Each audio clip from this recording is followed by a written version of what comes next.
जय हिंद। आज की क्लास में, आज के लेक्चर में हम लोग जानेंगे रासायनिक अभिक्रिया एवं समीकरण का ये थर्ड पार्ट है। इससे पहले हम लोगों ने ये जाना था कि रासायनिक अभिक्रिया क्या होती है और रासायनिक अभिक्रिया के कितने भाग होते हैं, और उससे संबंधित हमने परिवर्तन के बारे में जाना था। और सेकेंड वीडियो में हम लोगों ने ये जाना था कि हम किसी भी दिए गए रासायनिक समीकरण को कैसे संतुलित करते हैं। अब इसके बाद थर्ड पार्ट में हम लोग ये जानेंगे कि कोई भी रासायनिक अभिक्रिया जो होती है ये कितने प्रकार की होती है।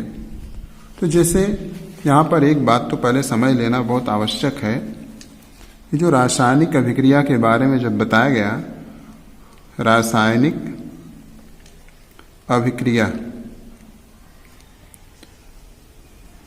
तो ये जो रासायनिक अभिक्रिया है इसको बताने के लिए दो बातें इसके संदर्भ में बताई जाती हैं कि एक इसका भाग होता है और एक इसका प्रकार होता है।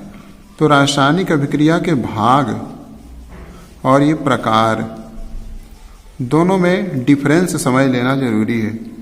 भाग का मतलब कुछ बच्चों के अंदर ये सस्पेंशन बना रहता है। कभी कभी अध्यापक अगर पूछ देते हैं आप इसके भाग बताइए तो बच्चे प्रकार बताते हैं, और प्रकार पूछ दिया जाता है तो बच्चे भाग बताते हैं।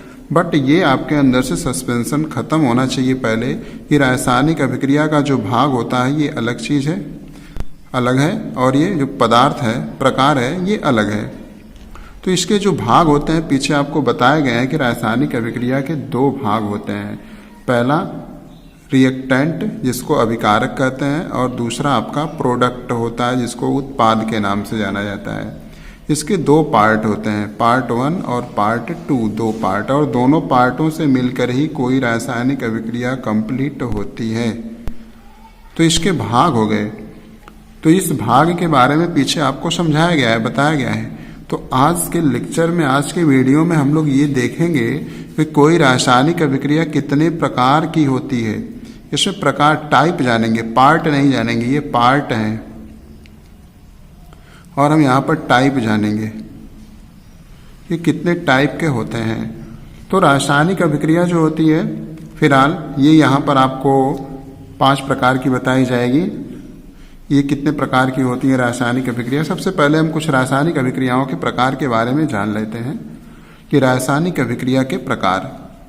तो जो रासायनिक अभिक्रिया होती है इसके कुछ प्रकार होते हैं जिनमें से आपको कुछ पढ़ाए जाएंगे, बताए जाएंगे।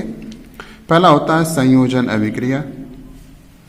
रासायनिक अभिक्रिया के प्रकार में प्रकार, टाइप ऑफ रिएक्शन, जो टाइप ऑफ केमिकल रिएक्शन होता है ये कितने प्रकार का होता है। पहला है संयोजन अभिक्रिया, दूसरा होता है वियोजन अभिक्रिया, थर्ड में हम लोग जानेंगे विस्थापन अभिक्रिया, फोर्थ में हम लोग जानेंगे द्विविस्थापन अभिक्रिया, द्विविस्थापन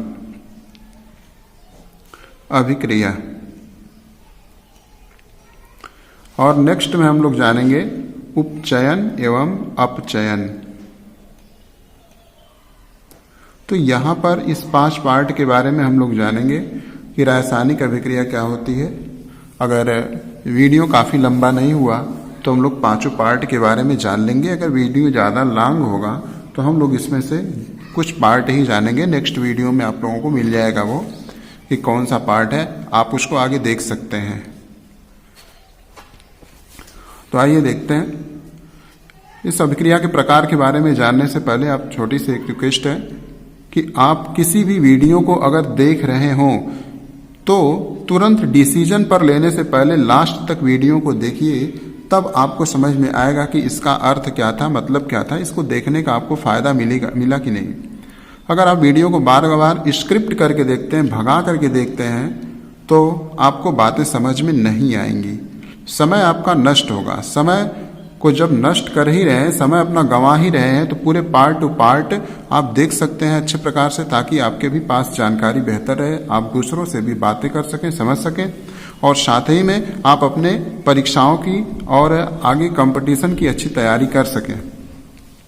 तो आइए देखते हैं इसमें कि रासायनिक अभिक्रिया के प्रकार में सबसे पहले हम जानेंगे हमारा है संयोजन अभिक्रिया। संयोजन अभिक्रिया किसे कहते हैं? यहाँ पर बताया जा रहा है कि इस अभिक्रिया में दो या दो से अधिक अभिकारक जिसको रिएक्टेंट कहते हैं, पीछे आपको समझाया गया है, अभिकारक मिलकर एकल उत्पाद, ये प्रोडक्ट है आपका पी, प्रोडक्ट बनाते हैं। कोई एक ऐसी रासायनिक अभिक्रिया हो जिसमें भाग लेने वाले रिएक्टेंट तो दो पार्ट में हो या दो से अधिक हो सकते हैं, बट उनमें जो मिलने वाला हमारा प्रोडक्ट होगा ये प्रोडक्ट केवल अकेला होगा, एकल सिंगल प्रोडक्ट प्राप्त होगा, तो ऐसी अभिक्रिया को हम संयोजन अभिक्रिया कहते हैं। संयोजन को हम अगर सामान्य भाषा में कहें तो संयोजन माने होता है जुड़ना, जुड़ने वाली अभिक्रिया। एक ऐसी अभिक्रिया जिसमें दो या दो से अधिक पदार्थ या अभिकारक आपस में जुड़ जाते हैं और जुड़ करके एक नया कंपाउंड बना लेते हैं, एक नया यौगिक बना लेते हैं जो उत्पाद के रूप में होता है। तो इस प्रकार की अभिक्रिया को हम संयोजन अभिक्रिया कहते हैं। तो कुछ इसके एग्जाम्पल देखते हैं हम लोग। जैसे कोयला, जिसको आप कार्बन के नाम से जानते हैं, कार्बन, ये जो कार्बन होता है कोयला, यह सॉलिड स्टेट में पाया जाता है। कार्बन की अभिक्रिया जब हम ऑक्सीजन से करते हैं, जलाते हैं, मीन्स दैट सीधी सी बात है, जब कोयले को जलाया जाता है, कोयले को जलाने पर एक गैस निकलती है जिस गैस का नाम होता है CO2, means that carbon dioxide gas. जब हम कोयले को, कार्बन को जलाते हैं, कार्बन मीन्स दैट कोयला को जलाया जाता है, इसको ऑक्सीजन का अर्थ है जलाना। Presence of oxygen means that हम इसको जला रहे हैं, तो हमें एक गैस प्राप्त हो रही है जिसका नाम है कार्बन डाइऑक्साइड। इसको नाम भी जानना आपके लिए काफी मस्ट है, काफी जरूरी है, जिसको हम CO2 means that carbon dioxide कहते हैं, कार्बन डाइऑक्साइड, कार्बन डाइऑक्साइड हो गया ये। और ये गैसी फॉर्म में निकलता है और इसको एरो के द्वारा आप ये भी बता सकते हैं कि ये मुक्त हो जाया करता है। जो हमारा कार्बन होता है सॉलिड होता है, यहाँ पर देखें तो यहाँ पर कार्बन सॉलिड स्टेट में दिया गया है और जो ऑक्सीजन है ये गैसी फॉर्म में होता है। और जब दोनों एक दूसरे के साथ मिलते हैं, जलाते हैं, तो दोनों मिल करके, जुड़ करके कार्बन डाइऑक्साइड गैस बना लेते हैं। तो हमने देखा क्या कि कार्बन और ऑक्सीजन सीधे सीधे अगर जोड़ देखें तो दोनों जुड़ चुके हैं। CO2, यहाँ C है, यहाँ O2 है, CO2, तो मिलकर यहाँ हो गया CO2। इस प्रकार से हमें गैस के रूप में कार्बन डाइऑक्साइड प्राप्त हो जाता है। तो हमने देखा क्या इस अभिक्रिया में? हमने इस अभिक्रिया में बस ये देखा कि दो के दोनों ही जो अभिकारक थे सीधे सीधे जुड़ गए हैं और जुड़ करके एक नया प्रोडक्ट बना लिए। और वही इस अभिक्रिया की परिभाषा में भी बताया गया है कि इस अभिक्रिया में दो या दो से अधिक अभिकारक मिलकर एकल उत्पाद बना लेते हैं। दोनों मिलते हैं और मिल करके कोई एक सिंगल प्रोडक्ट का निर्माण कर लेते हैं। जैसे हम फॉर्मेशन ऑफ वाटर देख सकते हैं कि जल का निर्माण कैसे होता है। जैसे यहां पर लिया गया है हाइड्रोजन गैस। ये जो हाइड्रोजन गैस है ये ऑक्सीजन गैस के साथ संयुक्त हो जाती है, जुड़ जाती है, मिल जाती है और मिल करके यहाँ पर वाटर बना लेती है, यहाँ पर गिव्स आउट होगा। तो इस प्रकार से जब ये दो भाग हाइड्रोजन गैस और एक भाग ऑक्सीजन गैस दोनों रिएक्ट होती हैं, एक दूसरे के साथ अभिक्रिया करती हैं, तो हमें प्राप्त होता है वाटर, H2O लिक्विड फॉर्म में, ये द्रव फॉर्म में हमें प्राप्त हो जाता है। तो इसमें भी हमने क्या देखा कि सीधे सीधे जो हाइड्रोजन गैस है और जो ऑक्सीजन गैस है दोनों ऐड कर दिए गए हैं, दोनों एक दूसरे के साथ जुड़ चुके हैं, संयोग हो चुका है। संयोग कर लेने के बाद ये वाटर फॉर्म में आ रहे हैं। और जब रासायनिक अभिक्रिया के बारे में आपको बताई जा रही थी, रासायनिक अभिक्रिया को लिखना और बैलेंस करने के बारे में जब पीछे बात बताई गई है, आप उसको देख सकते हैं, उसमें ये बातें आपको समझाई गई हैं कि रासायनिक अभिक्रिया को हम बैलेंस भी करके देखते हैं कि इधर 2 2 जा 4 पार्ट इसके हाइड्रोजन के हैं, तो यहाँ पर भी 2 2 जा 4, और यहाँ ऑक्सीजन 2 पार्ट है, तो ऑक्सीजन भी यहाँ पर ये 2 पार्ट है। अब इसमें ये जान लेना आपके लिए काफी इंपॉर्टेंट होगा कि कि यहाँ पर जो कोफिशिएंट के रूप में कोई डिजिट लिखी जाती है, कोई अंक लिखा जाता है, ये अंक हमको ये शो करता है, ये डिनोट्स करता है कि यह सामने लाइन में आने वाले जितने प्रोडक्ट, जितने भी उत्पाद या जितने भी अभिकारक या जितने भी प्रतीक लिखे हुए हैं या जितने तत्व लिखे गए हैं, उन सभी के लिए ये होता है। जैसे 2 हाइड्रोजन के लिए भी और 2 ऑक्सीजन के लिए, एज सेम यहाँ पर 2 हाइड्रोजन के लिए है, लेकिन यहाँ पर हाइड्रोजन जब गैस फॉर्म में पाया जाता है तो H2 के फॉर्म में होता है। तो हम मालिक्यूल जब देखेंगे, अणु देखेंगे तो 2 अणु हैं, लेकिन अगर एटम के बारे में बात करेंगे तो 2 2 4 एटम हो जाएंगे। तो चलिए थोड़ा आगे चलते हैं इसमें। अब यहाँ पर हम कैल्शियम ऑक्साइड देख रहे हैं कि जो कैल्शियम ऑक्साइड है ये सॉलिड स्टेट में है, और यहाँ पर हाइड्रोजन है। हाइड्रोजन ऑक्साइड मीन्स दैट जिसको हम कहते हैं वाटर। डाई हाइड्रोजन है और ऑक्सीजन है। डाई हाइड्रोजन ऑक्सीजन जिसको हम वाटर भी कहते हैं, वाटर कहते हैं, जल कहते हैं, एक्वा कहते हैं। तो ये दोनों एक दूसरे के साथ संयोग कर लेते हैं और जुड़ करके बना लेते हैं कैल्शियम हाइड्रोक्साइड। तो इस प्रकार से हमें ये कैल्शियम ऑक्साइड जो होता है ये बिना बुझा हुआ चूना होता है। बिना बुझा हुआ चूना, समझिए, बिना बुझा हुआ चूना जो आप मार्केट से चूना कर व्हाइट वॉशिंग करने के लिए, व्हाइट वॉशिंग मीन्स दैट दीवारों की पुताई करने के लिए, मकान में दीवार पेंट करने के लिए, पोतने के लिए हम जिस चूने का उपयोग करते हैं वो यही चूना होता है, कैल्शियम ऑक्साइड।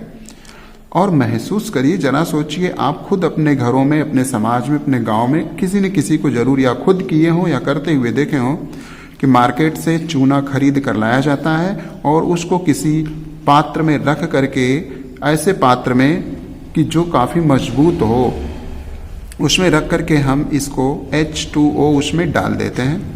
H2O हमारा लिक्विड फॉर्म में होता है।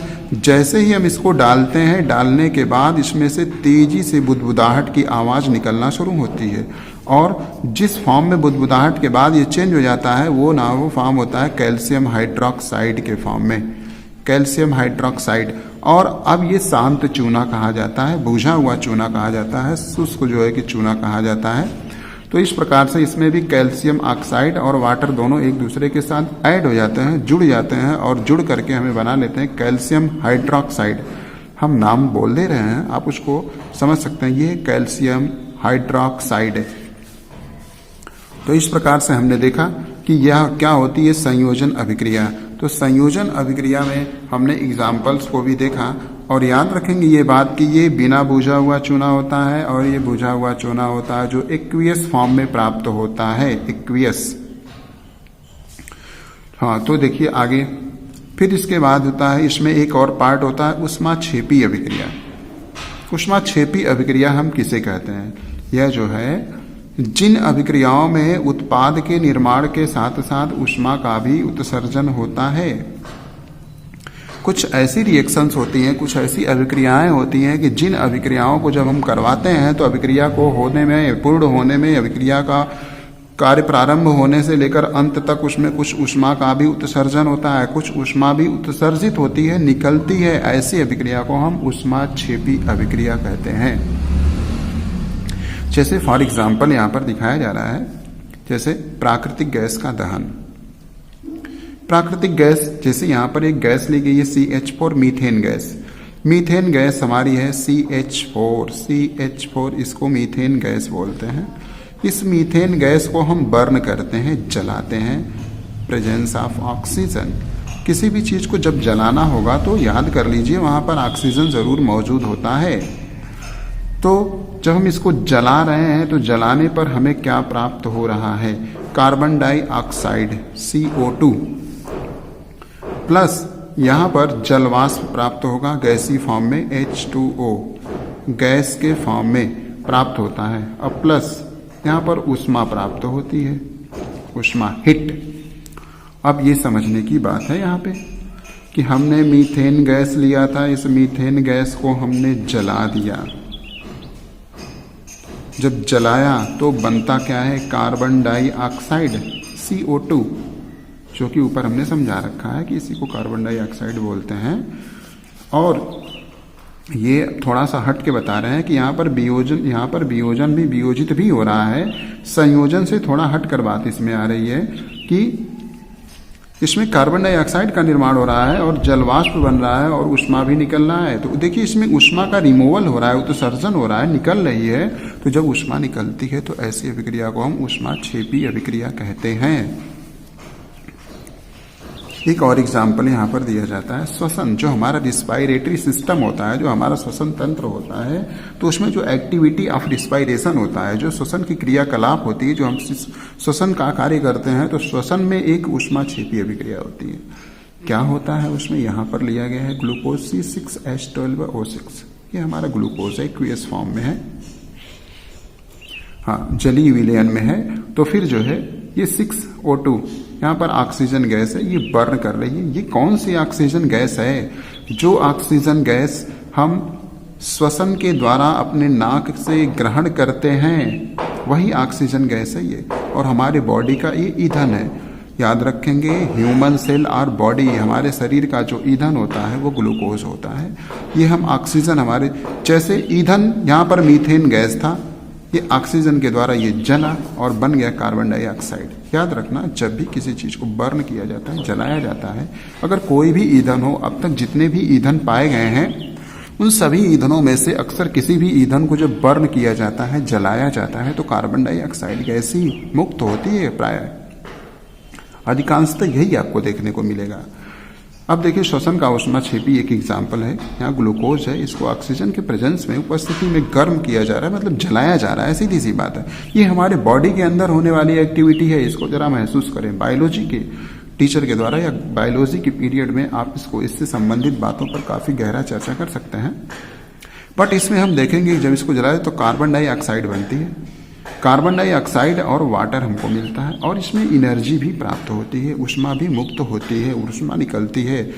तो वे अभिक्रिया, जिन अभिक्रियाओं को करवाने में अनिवार्य रूप से ऊष्मा निकलती है, सीधी सी बात है, जिन अभिक्रियाओं को पूर्ण करने में, अभिकारक से उत्पाद में परिवर्तित होने में ऊष्मा भी निकला करती है, ऐसी अभिक्रियाओं को ऊष्माक्षेपी अभिक्रिया के नाम से जाना जाता है। तो इस प्रकार से हमने इसमें देखा कि संयोजन अभिक्रिया किसे कहते हैं। अब इसके बाद हमें जानना पड़ेगा सेकेंड पार्ट कि ऊष्मीय वियोजन, मतलब वियोजन अभिक्रिया किसे कहते हैं, वियोजन क्या चीज होता है।